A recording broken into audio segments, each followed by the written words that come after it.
Okay, hey guys, how's it going? Josh here. You might know me as Matte Charcoal. Today I'm going to be doing some ink drawing, some scribble drawing with these pens. This is a black liner pen from Pacific Arc. You could actually get it in my art kit that I sell, mattecharcoalshop.com. I have a few of them down here. Hopefully they didn't run out of ink. Sometimes I was struggling with when I was doing ink drawings and scribble drawings on the paper that I use for charcoal drawings. It was absorbing so much ink that I wasn't able to get through the drawing with one single pen. But now I'm going to try some Bristol paper. So this is kind of experimental. This is recycled Bristol paper. It's a 14 by 17 inch paper. And here is the reference I'll be using.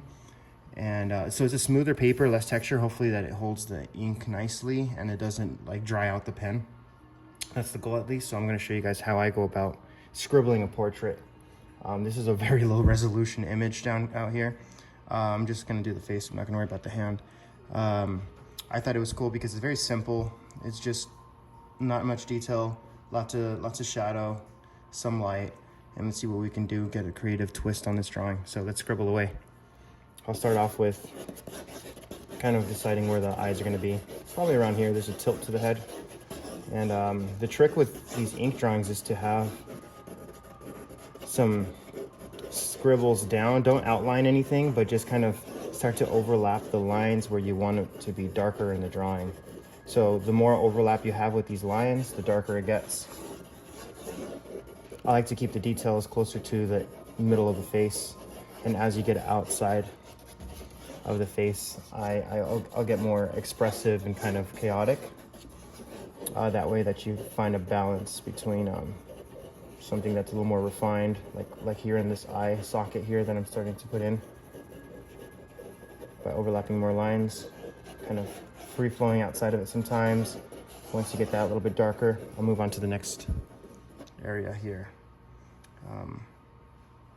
Cool, so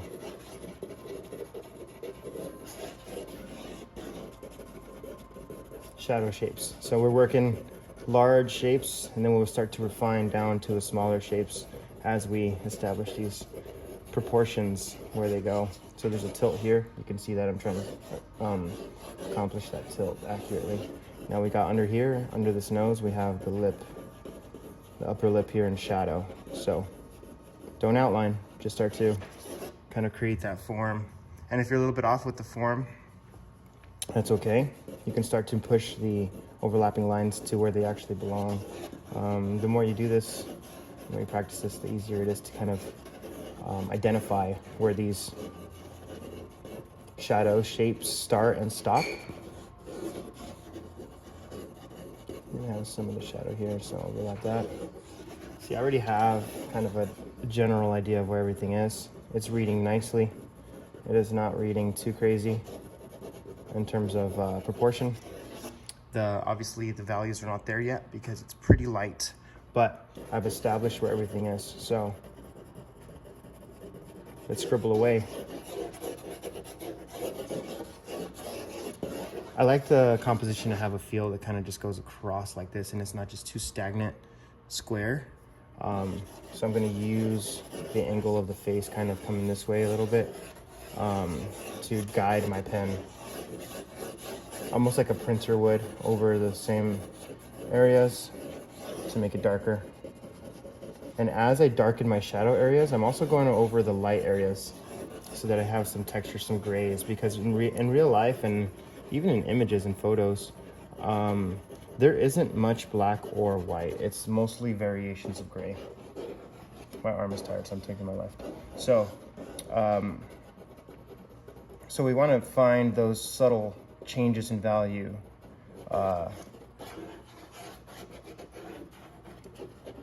With the grays and kind of spend most of our time there. So I'm squinting while I draw. That allows me to see what I'm drawing without being distracted by all the little details and all the little lines, and then I could get a better feel of what the drawing actually looks like. I'm more concerned about the overall feel of the piece more than I'm concerned about the details for now, because the foundation of the piece is the overall look and feel before anybody's looking at the details.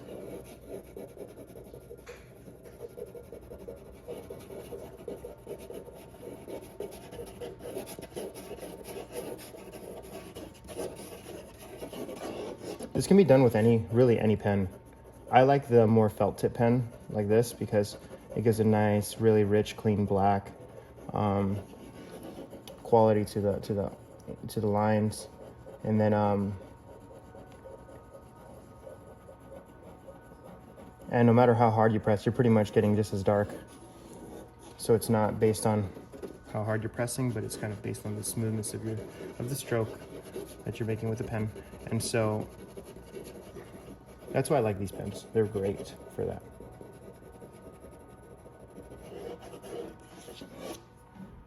Now we're getting pretty deeper shadows on these on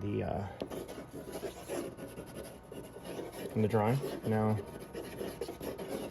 if I squint and compare it to the reference, I'm starting to see that it's looking blown out in the light areas because they're too light compared to the actual shadows. We've got a lot more going on here than I'm drawing. So let's overlap some more lines and slowly start to develop these lights. I mean, these gray areas and these midtones.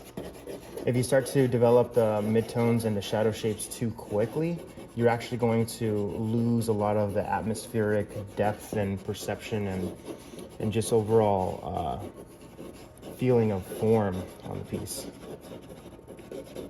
So it's important to slowly develop all of these values. Here, let me see if I could change this a little bit, darken it just a little bit, so you can get a better accurate perspective. I'm darkening the shot. There we go. Now you can see all the lines a little better. It's a little more accurately to what I'm seeing in real life because it's a little bit blown out. There we go. All right. Now it's all about the noise. Don't have to be perfect. Make it interesting. Put your own twist on it. You don't have to draw the exact image that you're working from. Remember, it comes with practice, it comes with time. Maybe I'm going a little bit too hard on this pen. I'll pick up another one. There we go. Brand new. Yeah, it's almost the same thing. It's okay. These expressive lines really bring the piece movement on the outskirts of the drawing, and so I like to bring those in a bit.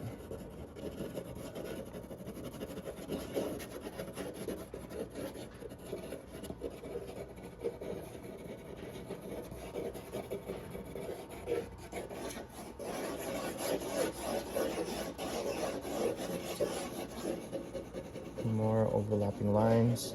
Try not to be too uniform with, whoops, the lid came off. Try not to be too uniform with your mark making, because if it starts to get too repetitive, it's gonna feel a little bit robotic. It's not gonna feel fluid, right? So try to change up the strokes that you're making. Don't just always make a hash for like cross hatching or the same angles. Try to change it up so it's a little bit more chaotic, but then it adds to the beauty of the chaos coming together to create the illusion of depth, so that you're not too distracted by the lines themselves, but the lines together are what's telling the story here.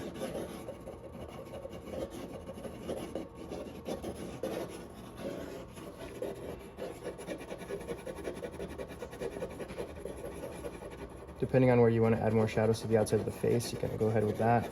I'm going to leave this side of the face open because I think it's a little more interesting to kind of let it fade into the rest of the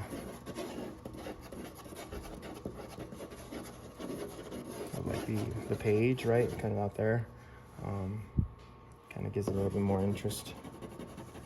You gotta have the viewer work to see it too, to put it together in their head. Don't just give them all the answers. Give them enough to work with, but not enough to for them not to have any creative input on the piece and some interaction with the piece, right? It's looking pretty cool. I'm have a little bit different angle on the iPad here for the reference, so it might look a little bit of different proportions, but really it's decently close. It's decently close. I'm not going for perfection here. I'm going for an overall feel.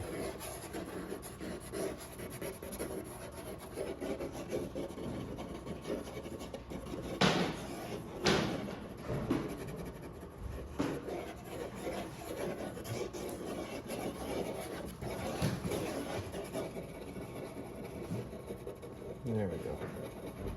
I'm liking the feel of this one. Starts to hurt my arm a little bit. Just keeping it up like this thing. It's all right. It's like a workout, conditioning, you know? Honestly, it's the same thing with your left hand or your weak hand, but you probably have less precision on your weak hand, so it's going to take you longer. For me, it just takes me longer, but it's the same. I'm drawing with my mind, not with my arm, or not with my hand, technically. You know, I'm not trying to put my hand on the page and kind of make these small strokes like that. I'm not doing that. I'm working from my shoulder, keeping my wrist pretty much locked, moving my fingers around to bring some chaos into it. Remember, it's the overall look of the piece, not the tiny little lines that are what you should be focused on. Big picture, not little picture. All right, we'll leave it at this. Thanks for watching, guys. Remember, if you guys want this specific pen, it's called the Black Liner by Pacific Arc. This is 0.8 size.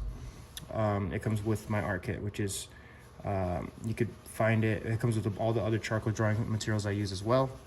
It's fantastic, including pan pastel for all you pan pastel fans out there. It's at madcharcoalshop.com if you guys want that. It's also where I sell my prints. If there's a print drop happening when you're watching this, there's not right now for us, but here's the signature. And then also my original artwork and all that, if you want to kind of take a look at that or what's available. Appreciate you all.